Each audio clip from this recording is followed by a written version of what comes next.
Welcome to Same Spit Different Face Podcast, where my opinions is facts. And if you don't like my opinions, you can start your own podcast. And it's free.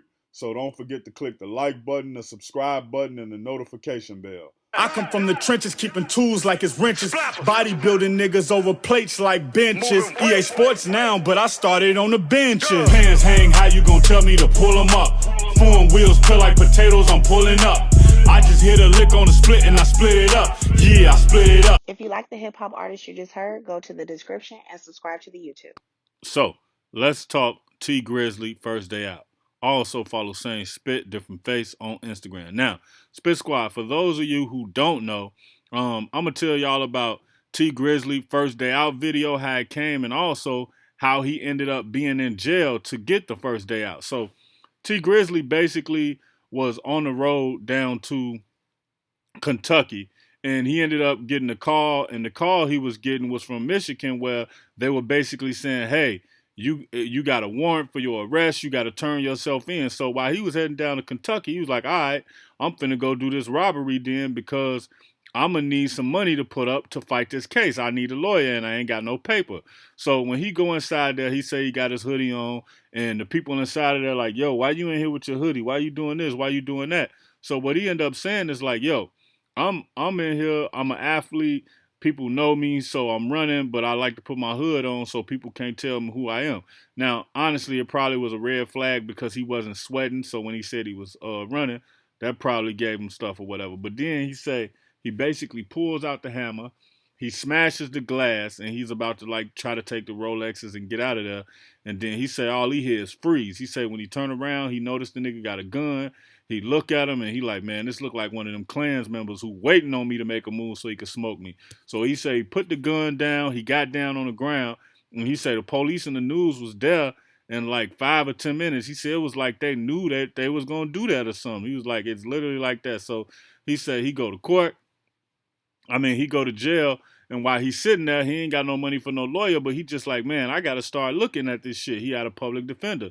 So when he went in there, they start getting into the law library and start looking at it, and then he said he noticed like, oh shit, we never left we never got a chance to leave, so it can't be a robbery. It could at least, he said at the most, it could be like destruction of property.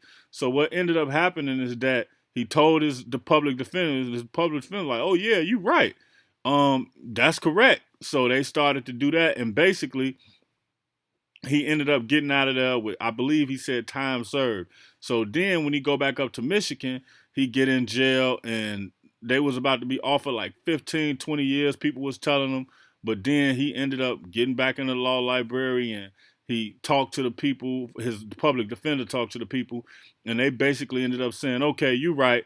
If you make us go to trial, we gonna lose you in here. We gonna give you as many years as possible, et cetera, et cetera.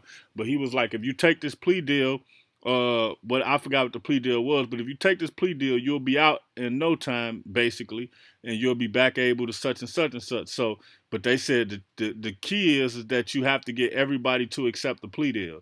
So he tell everybody who was on this case, like, listen, this is what they offering us, but we all got to take it. We'll be out in no time.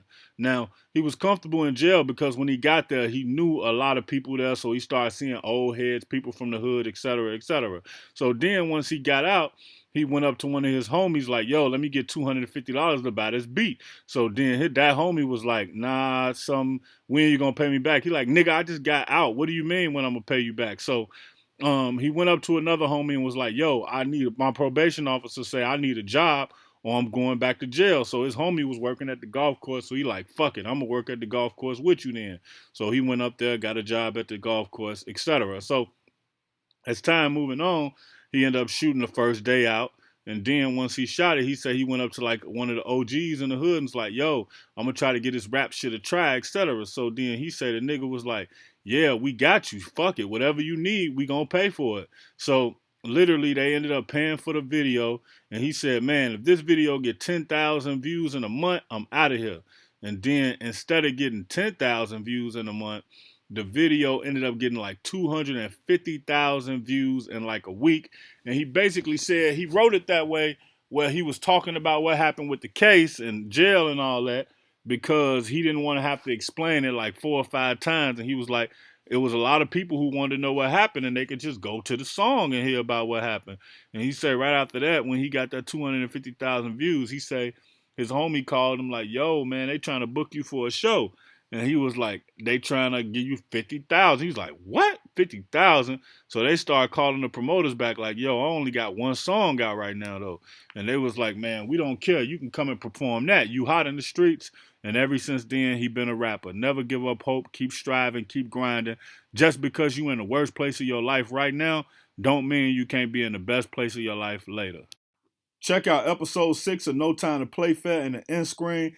Think BMF meets Raising Canaan meets Snowfall meets the trenches of Chicago. Drop below in the comments and let me know what you think. And this podcast is free. So click the like button, the subscribe button, and the notification bell. Peace.